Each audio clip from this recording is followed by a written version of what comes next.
friends. It's Janet and Ryan. We're back on a Saturday night. Sans kids. They went away to Grandma and Grandpa's this weekend. Pretty sweet. All right. So it's holiday season. Normally places would have like holiday parties and people would be getting together, you know, outside of just like the family gatherings. So tonight I just felt that like I haven't been out in so long. I haven't gone to like any place to dress up. So I'm like, fuck it. You know, I'm just, sorry, family program, but you know, I just gotta let loose a little bit. So I have my outfit on, which Come on, let's get a full shot of it. which I've called Kiev. Yes, capital city, Kiev. With reason, but just as a disclaimer. She's very excited about her outfit tonight. I've already made numerous different, I think, high quality commentary on it, but Well, it's just, you know, my family's from the eastern side of Ukraine, Kharkov, and you know, they're right now. It's all about the New Year's. It's very celebratory, and of course you have to celebrate in heels because you wouldn't go out in public otherwise without them. But that's a whole other different story. So here we are. It's like the week before Christmas. Hanukkah's over. We did our little Hanukkah festivities here at the home. we did 9 days, or we don't count really with the niece household. Well, it's 8 nights, so. Yeah. COVID is just throwing everything askew. You know what? 9.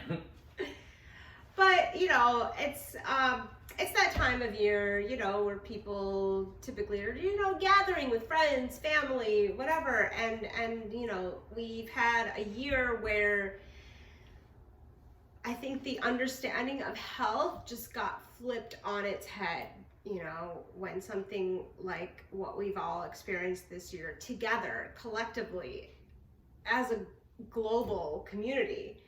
I think it gives pause to think about through how much, you know, this is the time when you reflect back on the year, right? And all the things that we've gone through. And I don't mean that necessarily as a negative. I think it's important to go back and contextualize things that have happened in the past year. We need to have some sort of memory in order to, you know, push forward, create a better pathway.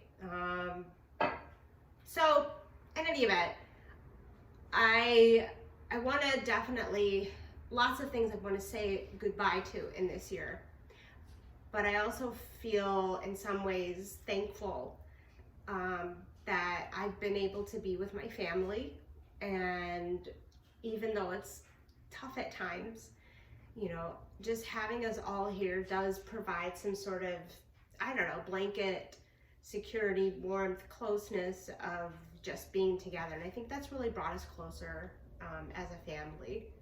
And I am actually very, very, very thankful for that. And it's been a hard year personally.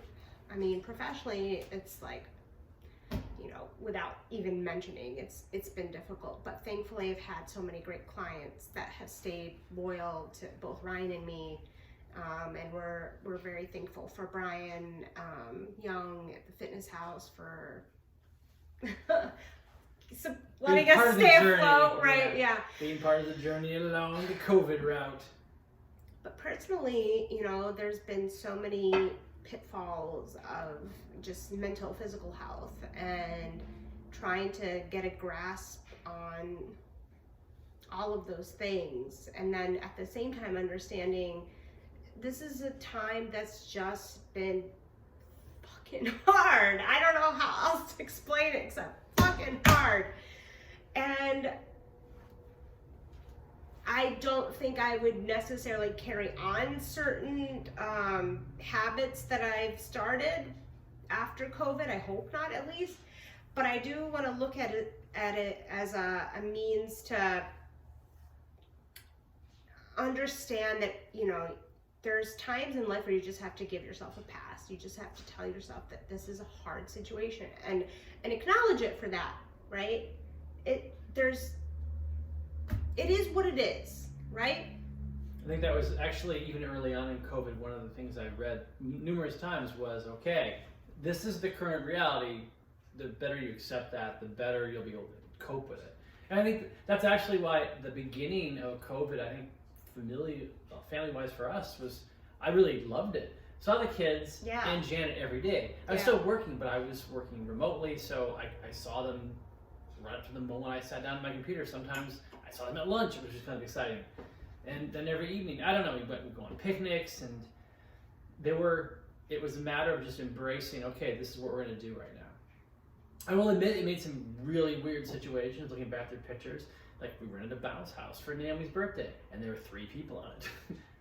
Because you couldn't have a crowd. Even that has controversy surrounding it. Totally. So it was a very strange year, not all bad, lots of oddity for sure.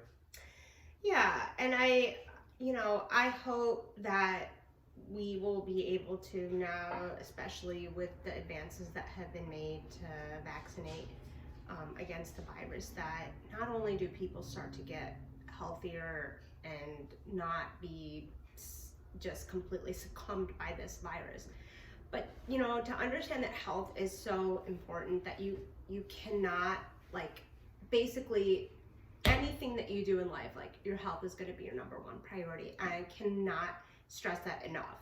And it's not just your physical health, it's everything, your emotional health, your mental health. And at this time, like we were talking about last week with the whole New Year's resolution thing, I personally feel that we all have to understand and accept and be okay with the fact that we've had a difficult year and whatever the ramifications were of that, right?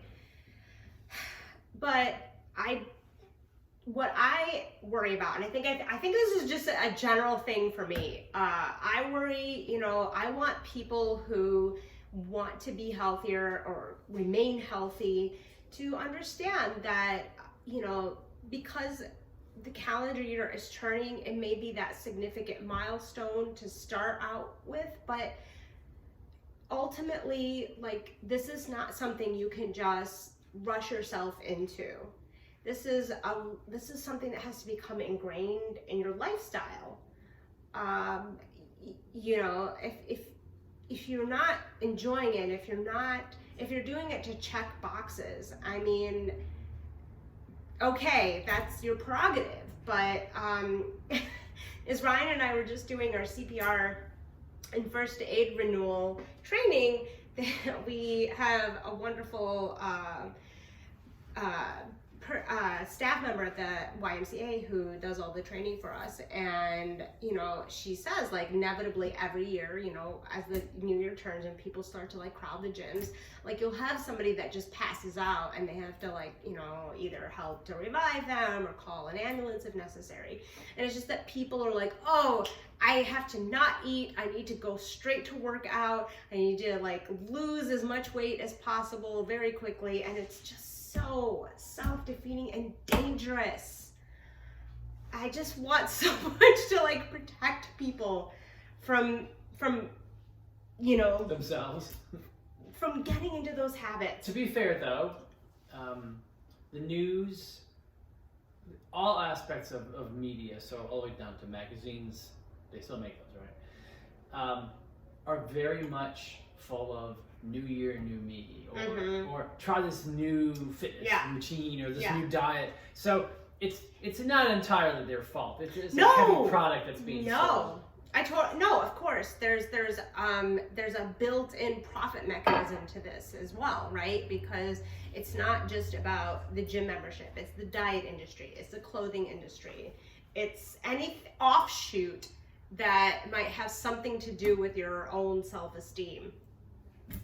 And, especially nowadays with the way that social media has become so sophisticated with its ability to know who you are and predict certain behaviors, they're going to start to flood you with kinds of information and imagery that just is possibly very harmful.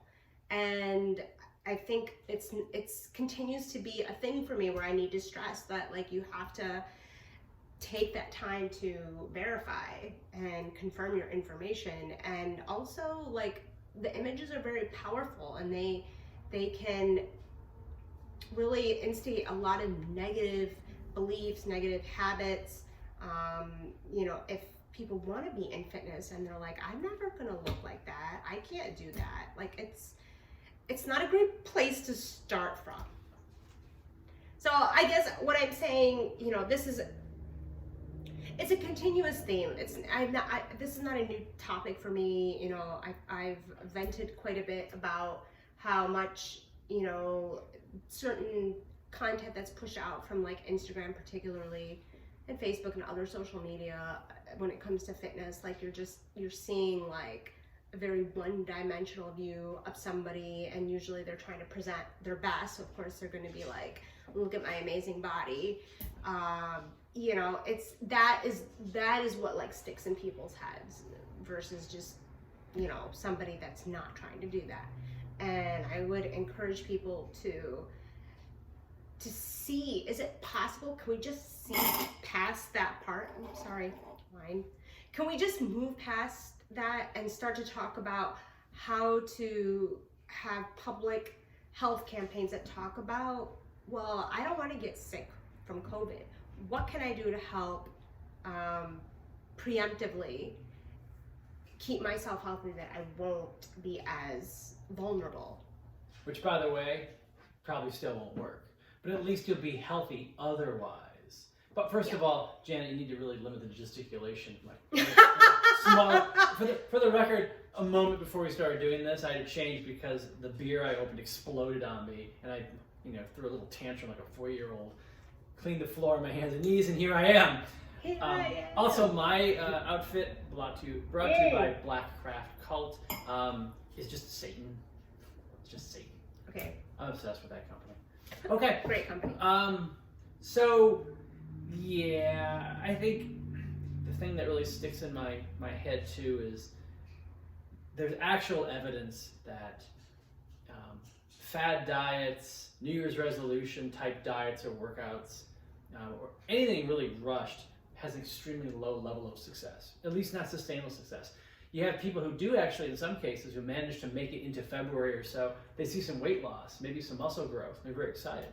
But all of us hit a plateau, particularly if we don't have some additional inputs on how to change things up or add things in. And they hit that plateau. It's very discouraging. Actually, the first one's awful because, of course, you don't know that it happens. You work out 25 years, you're like, okay, but every 2 months, plateau time. But yeah, no, that's a good point.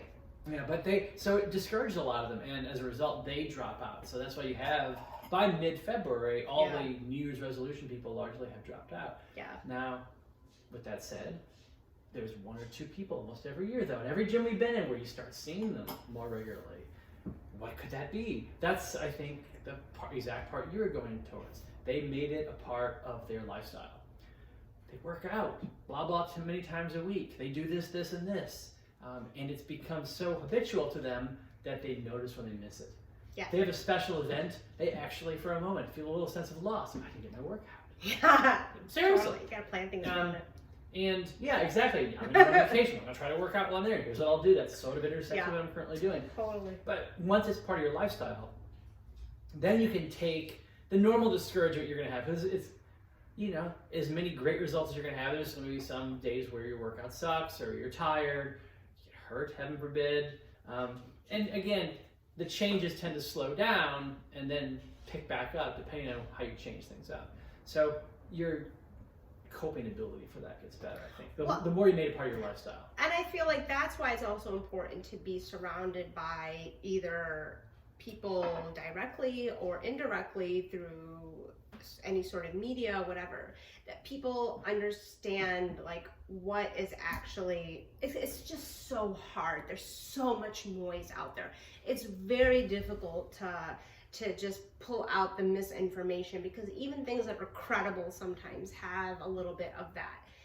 But it's, you know, health in general just needs a huge transformation, and the more that we can educate ourselves about how to do that in a sustainable way, I think the better off we all can be. But this is where resources for like that come in. Like, you know, if your doctor tells you you have, you know, some cardiac issues, like, you're most likely not going to go on your own and be like, well, there's things that you can do to help maybe mitigate it. But you're still not going to replace the knowledge base and expertise that the cardiologist would have. You still need that guidance, or of whatever the treatment plan might be. And you know, that's where I feel like we play an important role, because there are people out there, yes, there are people out there that actually care about how to do things correctly, how to move correctly, how to balance this as part of your lifestyle. And I just want to keep pushing that out there, that it's not about that figure. It's not about those images that you see. It's seriously about how it can make your life better in some way, without having to, you know, wish for certain things that may not be as attainable. How do you get through those tough periods? Like we talk about on the bike when we're doing rides, like the difficult, challenging things that we do in a ride, we can apply that to life, because we have to find a way to keep breathing, to keep moving, to keep ourselves going. Like it's a human, like, fundamental, like, biological process to survive. And the more we can be like efficient and about it and sufficient, I think the better things could be. But unfortunately, you have a lot of noise that gets in the way of manipulation. So, simple points. If you're looking into something, talk to an expert, talk to someone credentialed. Yes, credentialed. If you see information, verify it. Not all information is equal, right? And if you are going to start working out, good. We fully challenge you to make it part of your lifestyle.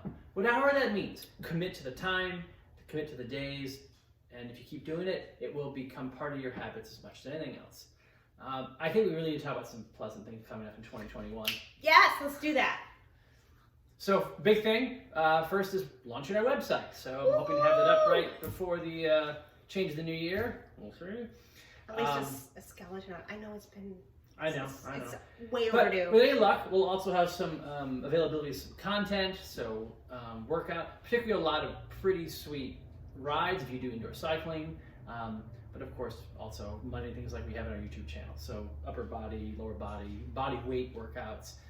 With minimal implements and tutorials, and, you know, things that just correlate to workouts and fitness and health.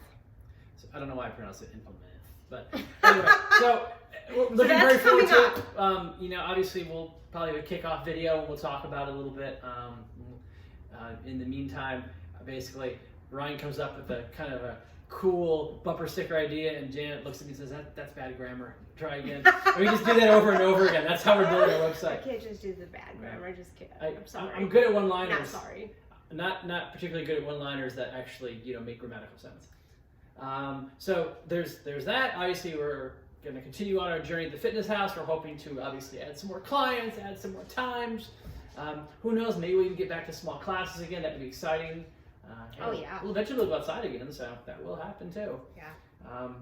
Looking forward to a lot of things this coming year. Yeah. It is wrong to be absurdly over-the-top optimistic that things will suddenly change on January 1st, but I think it's more than okay to at least be cautiously optimistic, to look forward to what's going to happen. I feel like that's something that we have to just carry on, because that's... positivity goes a long way, right? And all right. hopeful. That's a good message. let's wrap on that before we breach my 20-minute marker. Woo! Okay, want to set us out? Thanks, guys. if you listen to us, we really appreciate it. We're really just trying to start conversations here. We're not saying that we're like the top experts on things, but we want to have like a community, collaborative, participatory. Send us your questions, make comments, click the like button, please subscribe. You know the rest. Take care. Mwah.